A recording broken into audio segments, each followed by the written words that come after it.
वन्ये सुरवल्यदेहिनां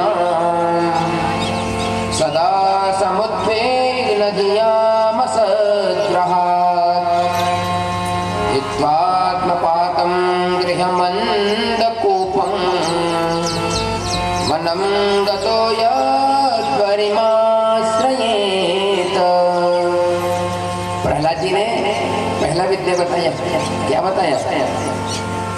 असुर बरे पिताजी, मैं देख रहा हूं कि मनुष्य असत इंद्रियों से अपनी बुद्धि लगाए बैठा है, यही संसारों में अपनी बुद्धि लगाए बैठा है और इससे मनुष्य का कल्याण नहीं होने वाला। इसलिए मैं तो यही समझता हूं कि इस पृथ्वी लोक में भटकने से बढ़िया है कि किसी एकांत स्थान में जाकर के भगवान का भजन कर ले, भगवान का संकीर्तन कर ले। अब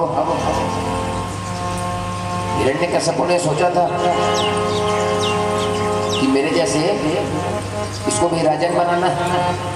और कैसा राजन? ग को गणेश ने ग से गधा पढ़ाने वाला राजन। इसलिए तो विद्यालय भेजे थे कूटनीति राजनीति सिखाने। लेकिन प्रहलाद जी क्या सीख गए कि पृथ्वी पूरा झूठा है, केवल एक भगवान नाम संकीर्तन ही सही है, वही सत्य है। तो हिरण्यकश्यप को बहुत जोरदार गुस्सा आया। इस प्रकार की विद्या इसको कौन पढ़ा रहा है? और जो उनके गुरु जो थे ना संड और अमर, उनको बुलाए। तो वो डर गए कि राजन आए हैं मतलब, और हमको भी बुला रहे मतलब कुछ तो बात होगा।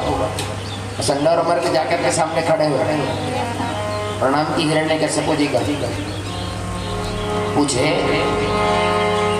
किसको ऐसी गलत विद्या कौन बता रहा है? इसको ऐसी विद्या कौन सिखा रहा है?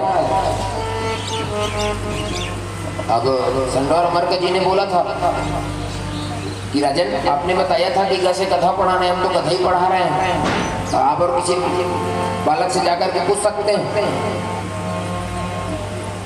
उसने कहा कि मुझे तो सब बालक से मतलब नहीं, मुझे तो अपने पुत्र से मतलब है।